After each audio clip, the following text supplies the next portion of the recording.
हर हर महादेव, देवों के देव महादेव के चरण में प्रणाम करता हूँ। दुर्गा माँ के चरण में प्रणाम करता हूँ। सरस्वती माँ के चरण में प्रणाम करता हूँ। गणेश भगवान के चरण में प्रणाम करता हूँ। गुरु भाई गुरु बहनों के चरणों में प्रणाम करता हूँ। गुरु भाई गुरु बहन, एक दिन की बात है कि माता पार्वती भोलेनाथ से पूछे कि हे प्रभु, क्या पूर्व जन्म का कर्ज भी मनुष्य को चुकाना पड़ता है? भोलेनाथ ने बोले, हाँ पार्वती, पूर्व जन्म का भी जो जैसा कर्म करता है उसको अगले जन्म तक भी चुकाना पड़ता है। तो पार्वती भोलेनाथ से पूछे कि कैसे चुकाना पड़ता है प्रभु, हमें थोड़ा कोई कहानी के माध्यम से समझा के सुनाइए, बताइए। तो शंकर जी ने बोले कि सुनो पार्वती, मैं आपको गौर से एक कहानी सुना रहा हूँ, वो कृपया ध्यान से सुने। और गुरु भाई गुरु बहन जो भी इस कहानी को सुने वह ध्यान पूर्वक सुने। इस कहानी का बीच में आधा अधूरा छोड़ के नहीं जाए। आधा अधूरा छोड़ने से शिव गुरु का अपमान होता है और पूरा सुनने से ज्ञान होता है। और किसी भी कहानी को जब पूरा सुनिएगा तो उसका रहस्य समझ में आएगा। किसी भी कहानी में किसी न किसी चीज की कुछ सिखाया ही जाता है। तो इसी तरह शंकर जी ने फिर माता पार्वती से एक कहानी सुनाने लगे। बोले कि हे पार्वती, एक गांव में दिनेश नाम का एक निर्धन व्यक्ति था। वो बहुत ही गरीब था। वो नित्य दिन सुबह उठ के कहता था, हे भोलेनाथ, हे प्रभु, हमें कम से कम इतना दीजिए कि मैं भूखा न सोऊं और मैं पर परिवार को कम से कम एक पेट सांझ का भोजन अच्छे तरह जुटा सकूं।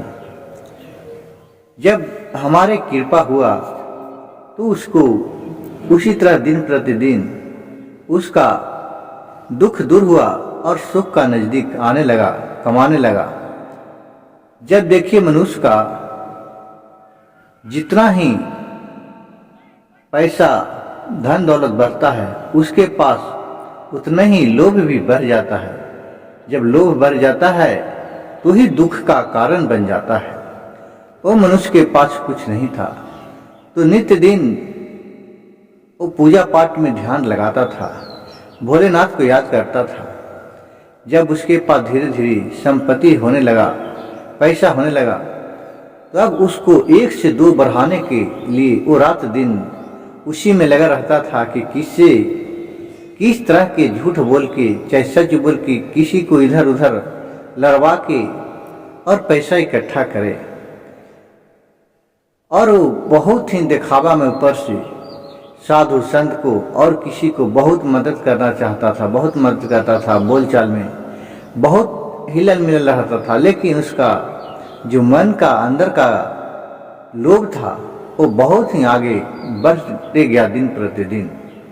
गुरु भाई गुरु बहन, देखिए एक दिन का बात है कि उसके घर एक साधु बाबा आए। उसको देखकर वो बहुत ही इज्जत प्रतिष्ठा किया दिनेश था जो। फिर वो क्या किए, रात में खाना साधु बाबा को खिलाए, अच्छा तेरे पर इतना इज्जत प्रतिष्ठा किए कि साधु बाबा को दिल जीत लिए। रात में दोनों बैठ के बातचीत कर रहे थे। रात में तो बात में निकल गया कि भोले साधु बाबा थे जो एक लाठी ले हुए थे और वो अपने तीर्थ स्थल के लिए घूमने जा रहे थे। कहूँ जग हो रहा था, वो जग में दान पुण्य करने के लिए वो जा रहे थे। तो दिनेश था जो पूछा कि बाबा, आप उस जग में जाइएगा तो क्या चीज का फर्ज अदा कीजिएगा?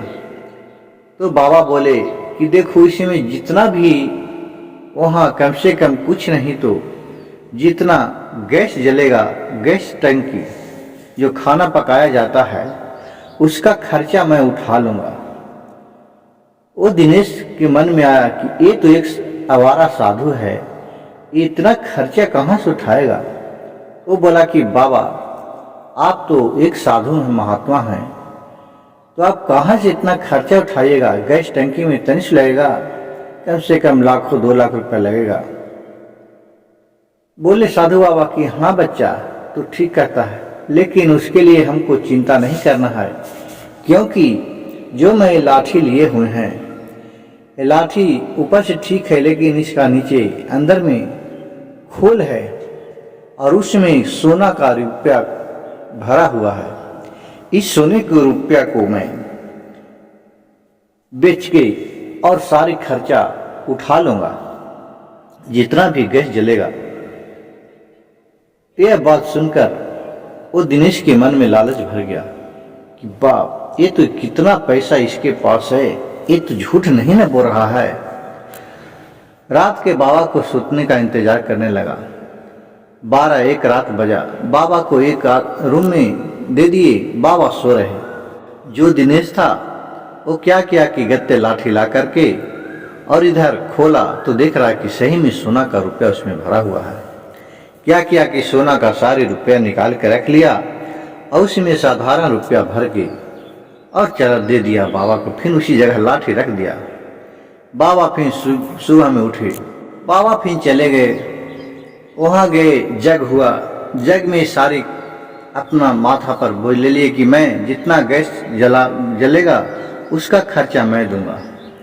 गैस जल गया, उसमें 1 लाख 1.5 लाख रुपया का हिसाब हुआ कि 1.5 लाख रुपया का गैस जला।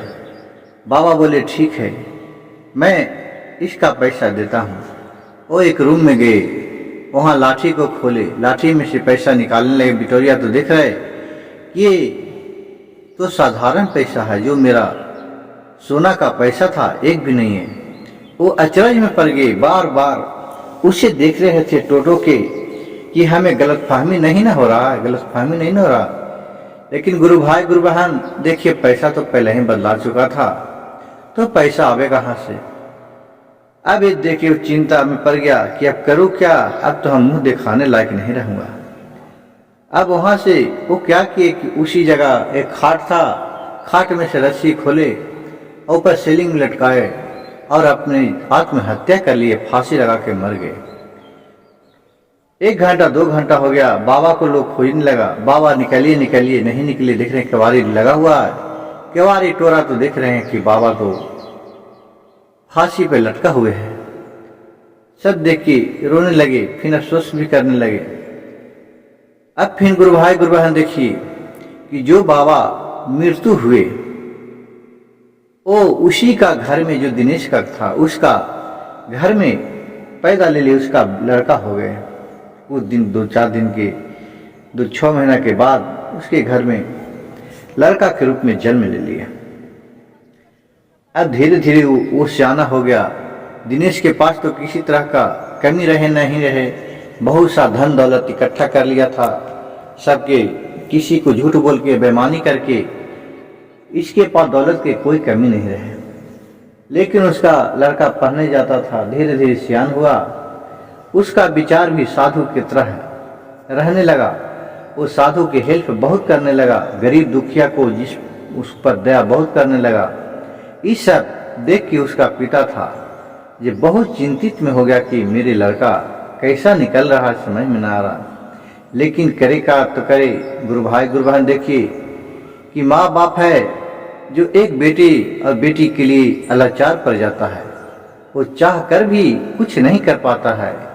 उसी तरह वो दिनेश भी कुछ कर नहीं पा रहा था। उसका लड़का, एक दिन की बात है, उसका दिनेश था जो अपने पति और पत्नी दोनों परिवार ही घूमने के लिए चला गया था। दिनेश उधर बाजार में गया था, उधर से देख रहा है कि एक गरीब बेचारा बहुत ही रो रहा है। तो उसका लड़का बोला दिनेश के कि बाबा आप क्यों रो रहे हैं। कहे क्या करे बच्चा, हम अपना दुख किससे सुनाऊं, कोई दुख सुनने का इस जमाने में तैयार नहीं है। अगर तुम किसी से दुख कहता है तो तुम्हें सुनता है उस समय, लेकिन उसको बाद में बहुत ताफी पर हंसता है, ठुल्ली मारता है। इसलिए मैं किसी को अपना दुख नहीं सुनाना चाहता हूँ। वो दिनेश के लड़का था जो बहुत आरजू मिनती किया, बाबा एक बार तो कह के देखिए। कहा कि नहीं बच्चा, मैं क्यों कहूँ, लोग तो बहुत फूल मारता है, कोई किसी को मदद नहीं करता है। 2-4 पैसा मदद कर दिया, उसके बदला में वो हक जमाता है कि उससे मैं 10 के बदले 50 ले लूं। कहा कि नहीं बाबा, ऐसा हम नहीं है, आप एक बार कह के तो देखिए। कहे कि मैं क्या कहूँ, मैं इतना कर्ज से डूब गया हूँ, इतना हम पे कर्ज हो गया है कि मैं जा रहा हूँ गंगा जी में डूब के अपना प्राण त्यागने के लिए। मैं यही सोच सोच कर रो रहा हूँ कि मेरे मर जाने के बाद भी मेरा पर कर्ज दवा के दवा ही रह जाएगा, अगले जन्म तक मैं कर्ज कैसे चुका पाऊंगा। दिनेश के लड़का बोले, बाबा बस इतना ही न है, मैं आपका सारी रुपया का बंदोबस्त कर देता हूँ। कहें कि हमको तो बेचारा विश्वास नहीं हो रहा है कि तुम रुपया का बंदोबस्त कर देगा। कहा कि हाँ बाबा, मुझ पर तो विश्वास कीजिए। कहें कि ठीक है।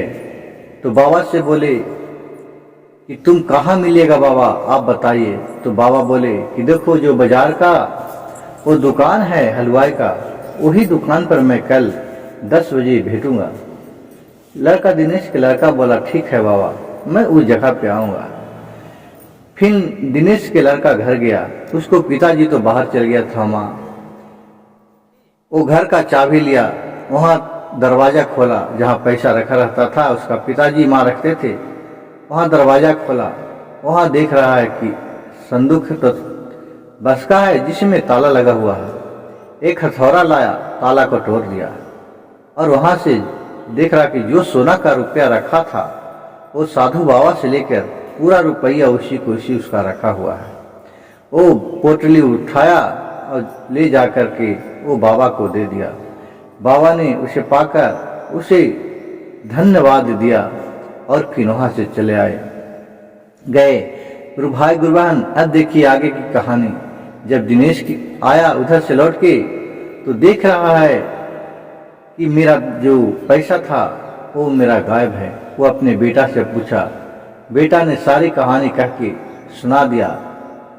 अब वो अफसोस में पड़ गया और वो उसको हार्ट अटैक आया और वो मर गया। गुरु भाई गुरु बहन, इस कहानी से भोलेनाथ ही बोले माता पार्वती से कि देखो मनुष्य कितनों लोभी हो जाता है, जब उसके पास धन दौलत नहीं रहता है तो भगवान पर याद करता है, जब उसके पास धन दौलत बढ़ जाता है तो भगवान को बिजनेस बन के इस्तेमाल करने लगता है। जिस तरह इस साधु का दिनेश ने इस्तेमाल किया और फिर माता पार्वती से भोलेनाथ बोले कि इसी तरह पूर्व जन्म का कर्ज उसने चुका दिया। जो दिनेश का लड़का था वही साधु था जिसका पैसा उसने रखा था, वो अपने पैसा वापस ले लिया और फिर अपने आप को चले गया। गुरु भाई गुरु बहन, मेरी कहानी कथा अच्छा लगे तो कृपया मेरे चैनल पर वो एक लाइक सब्सक्राइब शेयर जरूर कीजिएगा। कमेंट में हर हर महादेव लिखना नहीं भूलिएगा।